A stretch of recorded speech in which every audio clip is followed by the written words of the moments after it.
Hola a todos los que nos escuchan. Hoy tenemos sobre la mesa un análisis a fondo de un material verdaderamente revelador. Hola, ¿qué tal? Sí, la verdad es que es un texto que da para muchísimo. Totalmente. Vamos a desgranar un documento titulado Manifiesto Divulgativo, SQM y SAFI, entender lo que nos ocurre. Y bueno, el objetivo de este espacio hoy es intentar desentrañar una realidad completamente invisible. Y tan invisible. Claro, invisible pero que condiciona de forma absoluta la vida diaria de muchísimas personas. Hablamos de cómo el aire que compartimos, y muy concretamente esos olores que nuestra cultura nos ha enseñado a considerar como agradables, pueden convertirse en una barrera física. Un muro infranqueable, diría yo, para una parte importante de la población. Es un tema que da para un debate sociológico y médico inmenso, ¿eh? Ya te digo, Lo que resulta verdaderamente transformador de los conceptos que vamos a tratar hoy, a ver, no es únicamente que definan una condición clínica compleja. Lo disruptivo aquí es que este planteamiento desafía, desde los cimientos, suposiciones culturales muy arraigadas. sobre qué significa la limpieza, ¿no? Exacto, sobre cómo entendemos la higiene y, en última instancia, cómo gestionamos el derecho al entorno compartido. Nos obliga a replantear la mismísima calidad química del aire que se respira en sociedad. Pues antes de entrar en toda la terminología médica y en las siglas, porque varias, yo propongo un ejercicio mental para quienes están al otro lado escuchando. Pensemos por un momento en la última vez que entramos a una oficina o a un centro comercial recién inaugurado, Ujú. o incluso al pasillo de un portal cualquiera. El primer pensamiento automático suele ser «qué bien huele a limpio». Ese aroma intenso a pino, a lavanda sintética o a suavizante floral recién salido de la lavadora. Tal cual. Conviene retener esa imagen mental, porque ese concepto tan normalizado del olor a limpio va a ser el epicentro de un choque de realidades bastante duro que vamos a abordar enseguida. Es que esa sensación de bienestar olfativo, que para la mayoría de la población está totalmente automatizada por décadas de publicidad, es, paradójicamente, el detonante de una crisis de salud muy grave para un sector demográfico cada vez mayor. Bueno, vamos a ir por partes para entender la magnitud de todo esto. La base conceptual de la que parte toda esta reivindicación es la SQM. La sensibilidad química múltiple. Eso es. Y en el manifiesto hay un empeño muy claro, desde el primer momento, en exigir que esta condición sea reconocida de forma unánime como una enfermedad orgánica. Yo cuando leía esto me preguntaba, siempre que surge el término enfermedad orgánica en estos debates, surge la duda de qué alternativas estaba barajando. Claro. ¿Por qué hay que recalcar tanto la palabra orgánica frente a las instituciones médicas? Pues a ver, la insistencia en el término orgánico responde a una historia clínica de estigmatización muy profunda. Ya. Durante mucho tiempo, al no haber biomarcadores sencillos en un análisis de sangre rutinario, la tendencia de ciertos sectores médicos ha sido derivar a estos pacientes directamente al ámbito de la psiquiatría o la psicología, O sea, insinuando que todo estaba en su cabeza. sugiriendo que los síntomas eran puramente psicosomáticos. Entonces, al exigir el estatus de enfermedad orgánica, lo que el colectivo está diciendo es, oye, esto es un fallo biológico, fisiológico y toxicológico real. No es una simple fobia a los olores. No es fobia, no es ansiedad. Es una cascada de reacciones neurológicas, respiratorias y dermatológicas ante dosis de químicos que a otras personas, bueno, no les afectan, pero que en este organismo provocan un colapso. Y subrayar que puede llegar a ser totalmente incapacitante me parece vital para entender las dimensiones de este problema. Totalmente. Y claro, si partimos de esa base de incomprensión clínica, llegamos a lo que el manifiesto define como la necesidad de seguridad sanitaria. Y aquí encontramos una paradoja que, francamente, resulta desoladora al analizar cómo interactúan estas personas con el sistema de salud. Es terrible. Porque se supone que un hospital o un centro de atención primaria es el lugar más seguro al que acudir cuando te falla la salud. Pues resulta una de las ironías más crueles del sistema actual. La cruda realidad es que muchas personas con SQM experimentan un empeoramiento drástico en los propios entornos médicos. Madre mía. Pensemos en un hospital moderno. Utiliza protocolos de desinfección basados en productos químicos industriales de altísimo impacto olfativo Lejía, amoníacos, desinfectantes potentes. y compuestos orgánicos volátiles por todas partes. Además, el propio personal sanitario utiliza perfumes personales, geles hidroalcohólicos perfumados, lociones. Claro que para ellos es lo normal. Pero para un paciente con una crisis de SQM que acude a urgencias, el simple aire de la sala de espera o el box de atención se convierte en un entorno hostil que agrava su condición inicial de una manera brutal. Y de ahí viene esa reclamación imperativa que hacen de establecer espacios con control ambiental estricto, ¿no? Exacto, lo que llaman protocolos de espacios blancos.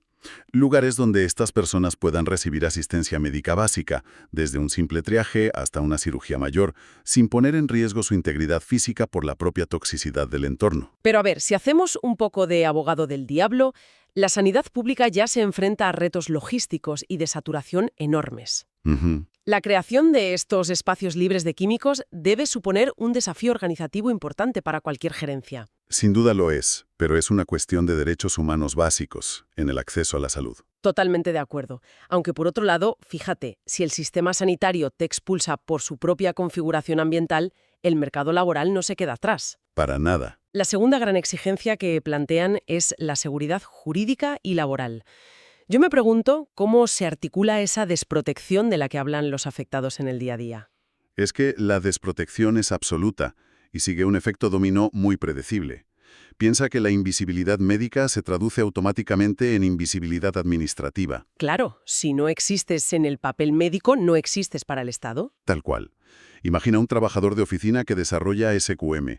Los ambientadores del aire acondicionado o los perfumes que llevan sus compañeros le provocan crisis respiratorias o una niebla mental severa. Necesitaría una adaptación de su puesto de trabajo. Lógicamente. Pero si la estructura médica y de prevención de riesgos laborales no reconoce esa exposición como un riesgo biológico o toxicológico válido, pues la empresa no tiene ninguna obligación legal de adaptar el entorno. ¡Qué barbaridad! Así es. El trabajador empieza a encadenar bajas médicas. Los tribunales médicos a menudo cuestionan esas bajas porque, como decíamos, falta un epígrafe claro. Y el resultado final suele ser la expulsión pura y dura del mercado laboral. Pierdes el empleo. Pierdes el empleo, pierdes la capacidad adquisitiva, y encima el sistema de bienestar social no proporciona una red de seguridad adecuada, porque esa discapacidad que se genera no siempre se barema correctamente. Es una especie de muerte civil, hablando administrativamente. Hay una metáfora histórica en el documento que, la verdad, me parece que vertebra toda esta reivindicación y que ilustra el mecanismo biológico de una forma brillante. La del canario, la mina. Esa es. La idea de ser el canario en la mina. Sin embargo, sabemos que la medicina tradicional suele enfocarse en curar a la persona, en darle un tratamiento al individuo. Sí, ¿Cómo encaja esta metáfora con esa visión clínica tan habitual? pues ese es precisamente el gran choque de paradigmas del que hablábamos.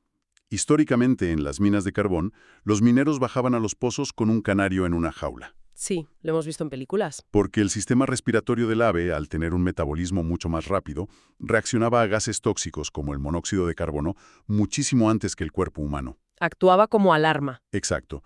Si el canario dejaba de cantar o se caía del palo, los mineros sabían que la atmósfera era letal y evacuaban pitando.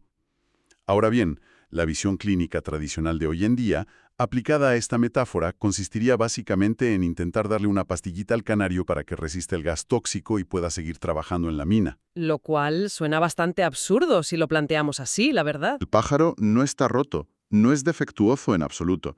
Simplemente tiene un umbral de detección diferente y está avisando de una toxicidad ambiental prematura. O sea que tener SQM implica que el organismo reacciona antes o con una intensidad mucho mayor a unas exposiciones ambientales que la mayoría de la población, bueno, de momento todavía tolera. Todavía tolera, pero que a largo plazo son contaminantes para todos nosotros. Esta relectura es vital, porque desplaza la atención de medicar exclusivamente a la persona hacia la imperiosa necesidad de auditar qué narices estamos emitiendo a ese aire compartido. Y esa invisibilidad médica de la que hablamos y esa necesidad constante de explicar que el problema está en la mina y no en el pájaro, es precisamente lo que obliga a quienes sufren esto a crear un lenguaje propio para poder defenderse. Era necesario, sí. Y de ahí nace el segundo gran concepto de esta inmersión profunda, SAFI. SAFI, sí. A mí me resulta muy curioso que haya tanta insistencia en el texto en aclarar primero qué no es SAFI. Se subraya muchísimo que no es una ONG, que no es una entidad burocrática, ni una asociación en la que pagas cuotas. La aclaración es fundamental para entender la naturaleza del movimiento. SAFI es una iniciativa de base, puramente orgánica. Es una herramienta conceptual. Un lenguaje común. Eso es, estructurado por las propias personas afectadas para ordenar de una vez su mensaje. Ante un sistema que sistemáticamente las ignora, han tenido que recuperar el poder de nombrar las cosas. Porque lo que no se nombra no existe. Exactamente. Han diseñado este término para ponerle un nombre claro a la exposición externa que sufren, haciéndolo comprensible para la sociedad civil, para los profesionales sanitarios que aún desconocen el tema y, sobre todo, para las administraciones públicas. Pues vamos a desgranar el acrónimo, si te parece, porque la lección de cada palabra tiene una carga analítica muy potente. SAFI significa Síndrome de Agresión por Fragancias Innecesarias. Así es. Empezando por la S de síndrome y la A de agresión, yo pregunto desde fuera, ¿no resulta el término agresión un poco fuerte o polarizante para intentar abrir un debate público sobre algo tan cotidiano como los perfumes? A ver, puede sonar contundente desde fuera, lo entiendo. Pero desde una perspectiva legal y biológica, te aseguro que la elección de la palabra agresión es una precisión casi quirúrgica. Así. Sí, porque una agresión, en su definición más básica, es una intromisión no consentida que altera tu estado de bienestar o te causa un daño.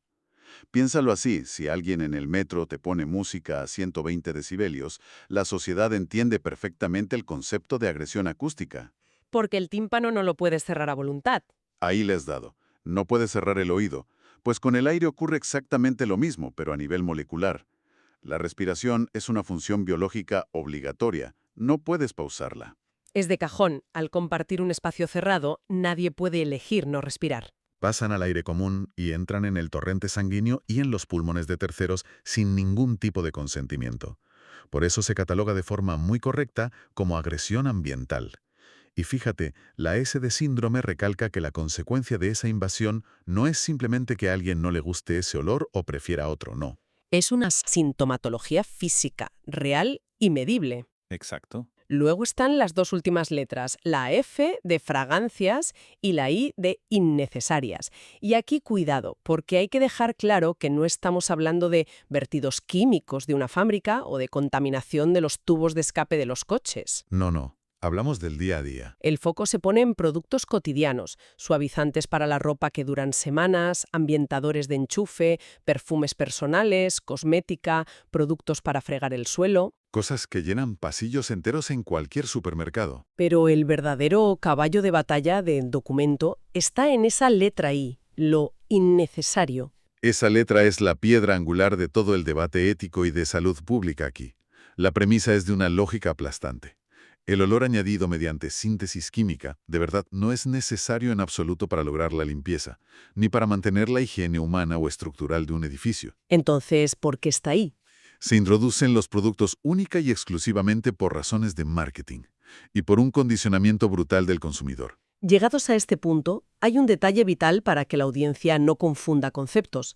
SAFI no es una patología nueva que los médicos tengan que añadir al manual de diagnóstico junto a la SQM. No, en absoluto. A ver, son dos caras de la misma moneda, pero operan en planos completamente distintos. La SQM es la condición médica. El estado biológico de la persona. Eso es. Y SAFI es la herramienta descriptiva de la exposición externa. Señala de forma directa a la causa ambiental cotidiana que provoca la crisis. Y aquí chocamos de frente con décadas de publicidad y con el mito cultural del olor a limpio que mencionábamos al principio del programa. La disonancia cognitiva es enorme. Como sociedad, vemos un anuncio en la tele donde alguien friega un suelo e inmediatamente aparecen flores estallando de color o un bosque de pinos relucientes. Una fantasía visual. Hemos interiorizado, muy a fondo, que si un pasillo no huele a pino industrial o a limón sintético a 20 metros de distancia, no está realmente desinfectado. Y es un espejismo puramente cultural, impulsado por la industria de la limpieza y la cosmética. La realidad química de lo que ocurre cuando limpiamos de verdad es muy diferente. Cuéntanos, porque como experto esto es fascinante. Limpiar, por definición física y química, consiste en utilizar tensioactivos y acción mecánica. Frotar, para retirar materia orgánica, bacterias y suciedad de una superficie. Los productos altamente perfumados no mejoran esa capacidad de arrastre en absoluto. O sea, no limpian más por oler más fuerte. Para nada. Simplemente añaden una capa de compuestos orgánicos volátiles por encima para enmascarar los olores naturales, o peor aún, para dejar una firma olfativa de la marca comercial en tu casa. En realidad no se está limpiando más, se está contaminando el aire interior con químicos aromáticos. Y la mecánica de cómo se comportan esos químicos en el ambiente cuando lo lees es bastante alarmante, porque esas fragancias no se quedan flotando un par de minutos y desaparecen cuando guardas la botella de detergente o cuando la persona muy perfumada sale del ascensor. Que tienen una persistencia enorme. A nivel microscópico, estas moléculas aromáticas sintéticas están diseñadas por la industria precisamente para ser muy duraderas. Para impregnar. Exacto. Para adherirse a las fibras de la ropa de forma persistente, a los tapizados de las sillas de la oficina, a los plásticos de los ordenadores, a las paredes. Y lo que ocurre a continuación es un proceso continuo de emisión. Siguen soltando químico. Esas superficies impregnadas se pasan horas o a veces días enteros liberando esos compuestos volátiles al ambiente. En espacios cerrados con mala ventilación, imagínate un aula escolar en pleno invierno con las ventanas cerradas, o un tren o una oficina sellada. La concentración de estos químicos crea literalmente una nube constante. Eso plantea una situación en la que coexisten dos realidades paralelas compartiendo exactamente los mismos metros cuadrados. Es de locos. Para un trabajador sin esta sensibilidad, esa nube constante es simplemente el ruido de fondo olfativo de la oficina. Piensa, huele a mis compañeros y al servicio de limpieza. Pasa totalmente bajo su radar. Claro. Pero para la persona que padece sensibilidad química múltiple, esa misma habitación es el equivalente a estar encerrado en una cámara tóxica asumiendo una exposición ambiental severa cada minuto de su jornada laboral. Y fíjate que esa dualidad de percepciones dificulta muchísimo la empatía social. Es muy complejo pedirle a una población sana que perciba un peligro inminente en algo que asocian neurológicamente con el bienestar, el lujo o la higiene. Ya, es ir contra sus propios instintos educados. Pero si ya se tiene un diagnóstico clínico validado por un médico, como es la SQM, ¿por qué invertir tanto esfuerzo y tanta energía desde las asociaciones en establecer y defender un término social para la exposición como es SAFI? Es una cuestión estratégica. ¿Qué cambia a nivel práctico separar ambos conceptos de esta manera tan tajante? Lo que cambia, fundamentalmente, es dónde recae la culpa en la responsabilidad de encontrar una solución real. A lo largo de la historia de la salud pública, siempre que un individuo reacciona mal a un entorno, la narrativa dominante tiende a individualizar el problema. Echarle la culpa al enfermo. Exacto. Ha pasado con el asma en ciudades muy contaminadas por la industria pesada, por ejemplo. La reacción inicial del sistema suele ser, bueno, esta persona tiene unos bronquios muy débiles, o es que su sistema inmunológico es defectuoso. Se pone todo el estigma y el peso del problema única y exclusivamente sobre los hombros del paciente. Claro, el mensaje implícito ahí es: tú eres el eslabón débil de la cadena, así que adáptate como puedas o aíslate en tu casa. Exactamente. Ese es el mecanismo clásico de exclusión social. Sin embargo, al separar SQM y SAFI en el discurso, se altera por completo la narrativa. Le das la vuelta. Ya no se trata solo de la salud frágil de un individuo aislado que ha tenido mala suerte. Se trata de someter a una auditoría estricta la calidad química del entorno que compartimos todos. SAFI permite señalar al entorno con el dedo y preguntar abiertamente, oye, ¿qué estamos emitiendo al aire de todos? Y ahí es donde entra el argumento sobre el espacio público, que si lo analizas desde un punto de vista puramente lógico, es muy difícil de rebatir. Es incontestable. Si constatamos que la emisión continua de estas fragancias ambientales no aporta ningún beneficio real a la salud pública, ni mejora la desinfección en sí, y por otro lado, existe evidencia científica y clínica de que está causando efectos adversos incapacitantes en una fracción nada desdeñable de la ciudadanía, la pregunta es: ¿por qué demonios sigue siendo obligatorio respirar ese aire en los espacios comunes? Como te decía, es un silogismo incontestable. En sociología de la salud pública, cualquier factor ambiental que cause daño y no ofrezca un beneficio necesario a la comunidad debe ser regulado. La reivindicación principal es que esta exposición se trate con la misma rigurosidad técnica y legal con la que se evalúan otros riesgos ambientales en la vía pública o en los edificios de oficinas. Hay una síntesis de esta idea en el manifiesto que me pareció preciosa y que resume a la perfección cómo SQM y SAFI no compiten entre sí, sino que se necesitan mutuamente para explicar la situación completa. La frase dice textualmente: mi diagnóstico es SQM, mi vida diaria está marcada por SAFI. Es una manera elegantísima de reclamar el control del relato. Me parece brillante. La SQM es el historial médico, lo que tú manejas en privado con tu doctor, y SAFI es la carrera de obstáculos diarios que te pone la convivencia en sociedad. Fíjate que esa estructura dual es el motor estratégico de todo este movimiento. Les permite al colectivo dialogar con el sistema médico y administrativo utilizando el concepto clínico de SQM para exigir derechos laborales, pensiones por incapacidad cuando toca o protocolos de asistencia seguros en hospitales. Lo más burocrático, digamos. Eso es. Y, de forma simultánea, les proporciona el concepto SAFI, que es mucho más visual, para hacer pedagogía a pie de calle, en los colegios, en los portales de vecinos y en las empresas. Para educarnos a los demás. Educando sobre el impacto real y físico que tienen las decisiones individuales de consumo de cada uno. Cosas tan simples como decidir usar medio bote de suavizante hiperperfumado en cada colada y cómo eso afecta directamente a la salud del compañero que se sienta a tu lado en la oficina. Bueno, a modo de recapitulación de todo lo que hemos analizado hoy en esta inmersión profunda, creo que queda clarísimo que este planteamiento articula una doble necesidad que es muy urgente.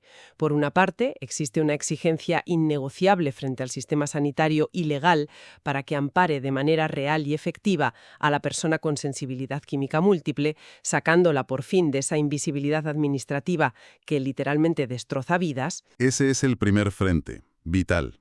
Y el segundo frente, que yo creo que es igual de crítico para el futuro, es el despertar social.